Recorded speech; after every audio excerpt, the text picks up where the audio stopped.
Natalia on Luxury with Natalia. Another episode here. I'm joined by Bjarni, who is the founder of Luxoria. How are you today, Bjarni? I'm good. I mean, summer is here. Things are getting back to normal on the coast. So yeah, I'd say pretty good. Wonderful. And I see so many books behind you. Is this your inspiration corner? Well, it's kind of like a mix of inspiration, but mainly, catalogs that we use for reference and things that when we need to produce quotes and ideas for clients and so on.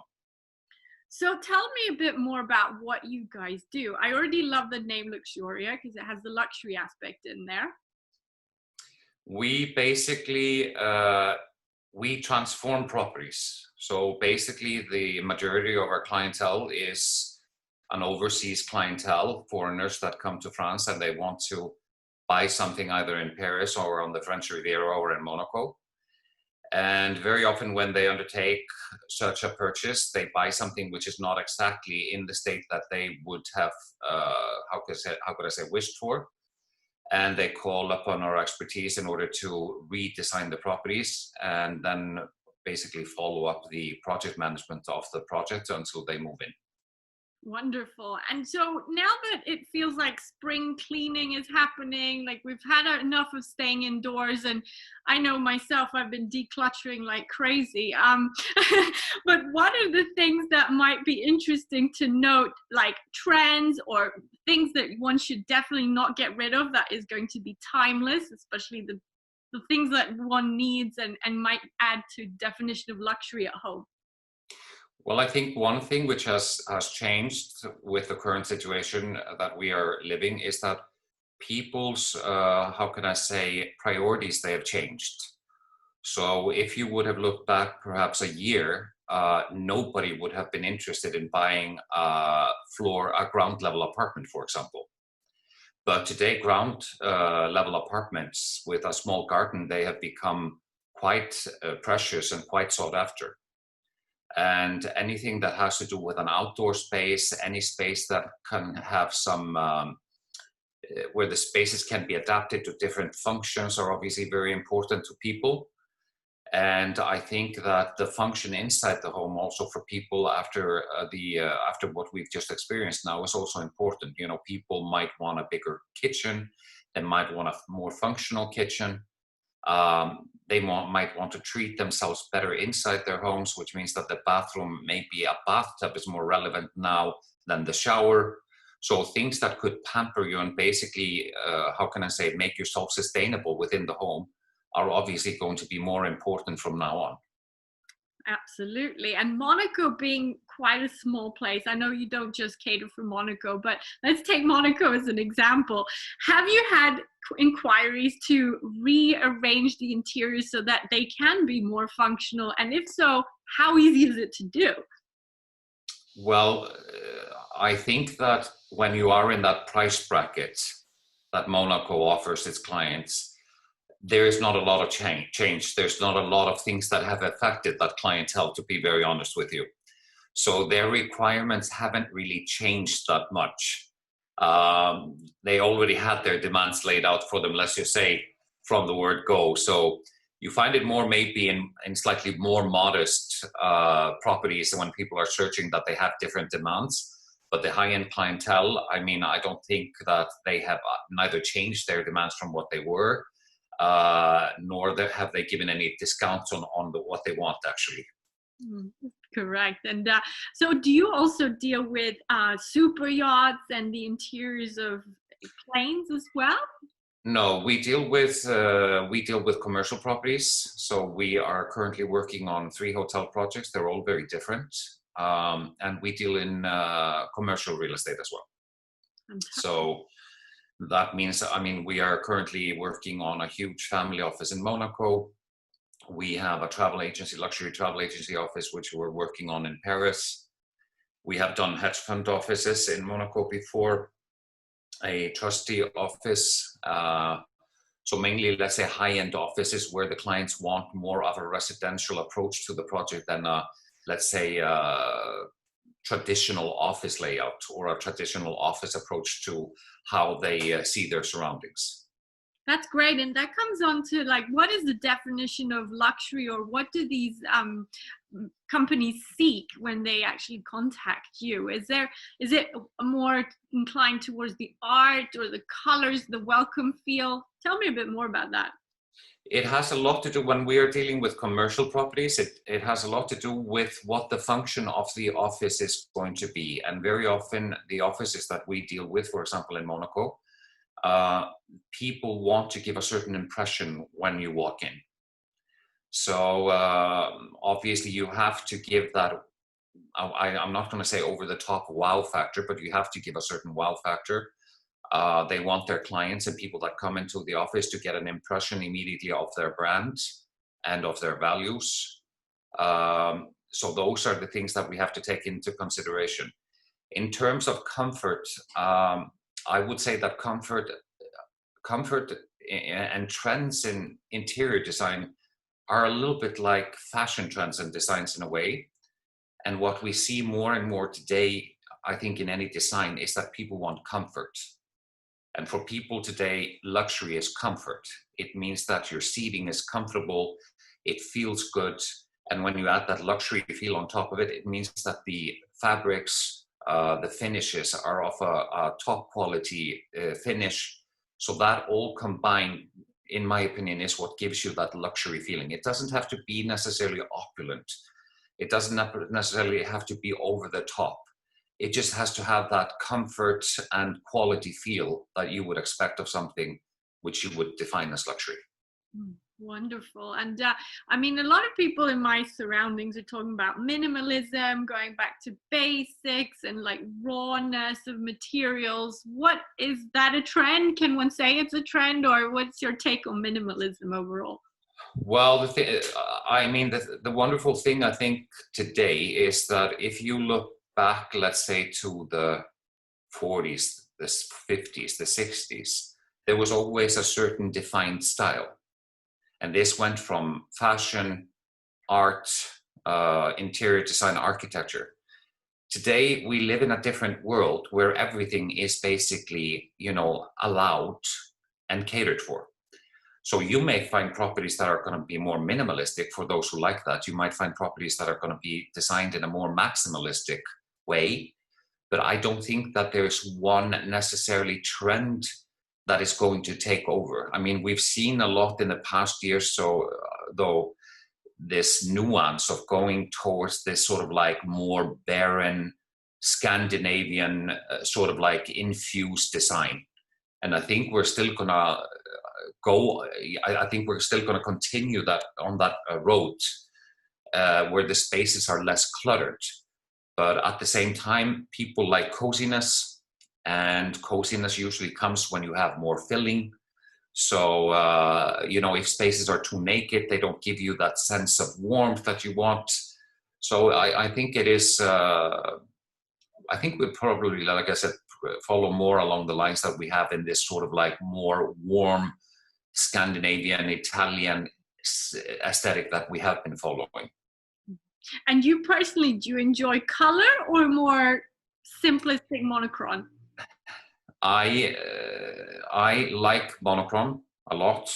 I love black and white, but there has to be color. There has to be a color pop in order not to make your, how can I say, your dwelling just flat and boring.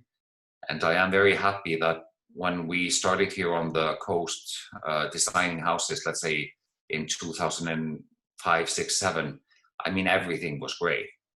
And the French, nobody does grays better than the French, to be quite honest with you. But when you looked over some of the properties at the time, there was nothing but gray.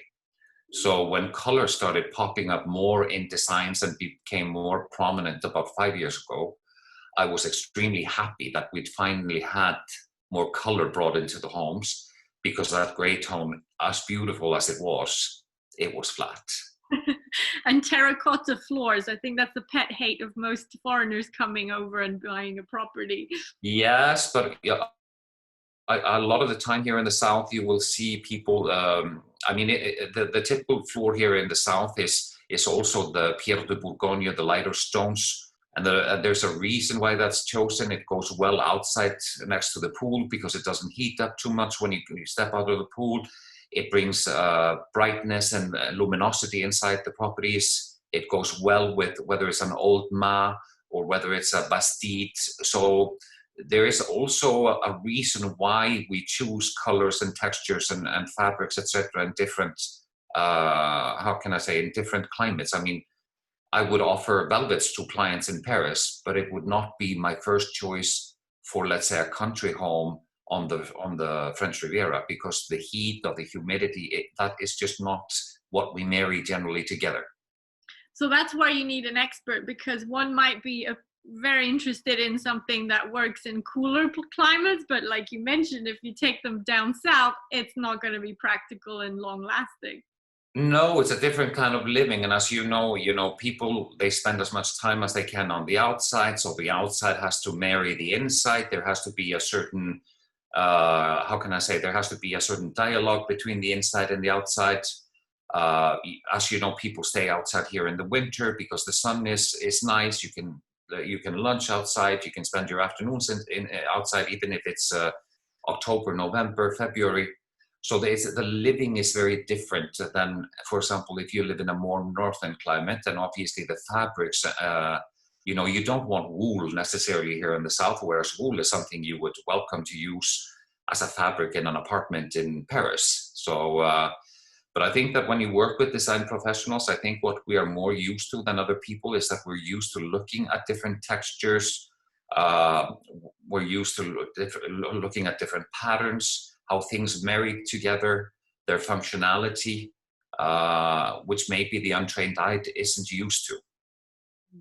Absolutely. And if you had one piece of advice for people to take away today, what would that be to embellish the home?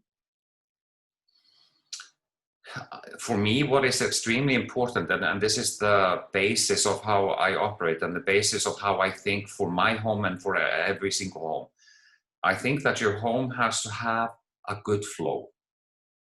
I am very much into space conception, and how you move inside your home has to be unobstructed, and it has to be comfortable, and it has to feel right.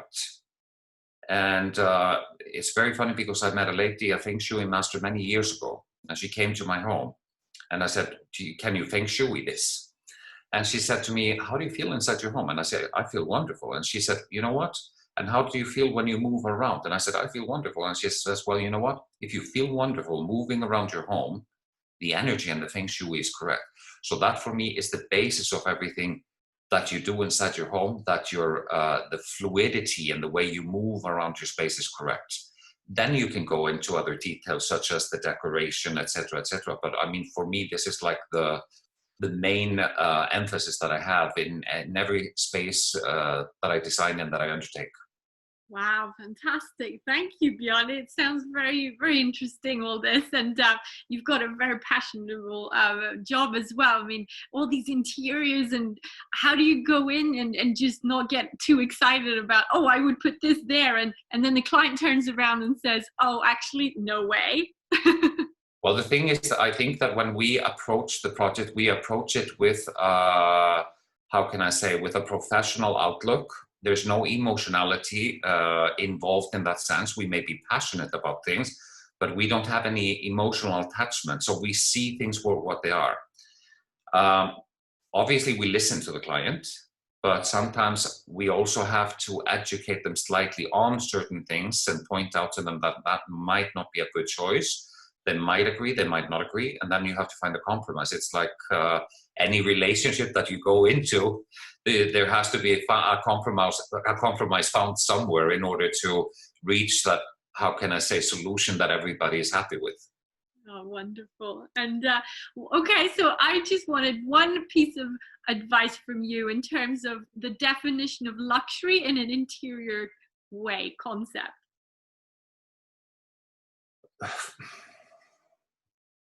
Well, this is all depending on how each and everyone defines that in their minds. For me, it has a lot to do with simplicity.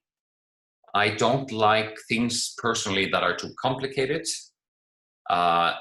I also think that luxury is functionality, whereas other people might not agree with that. This is my definition. But most of all, I think luxury has to do with quality. And this for me is the main thing, and this is the basis of what we try to work here at Luxoria Interiors, is that we try to deliver projects that have an impeccable finish, that have a quality that is undisputed.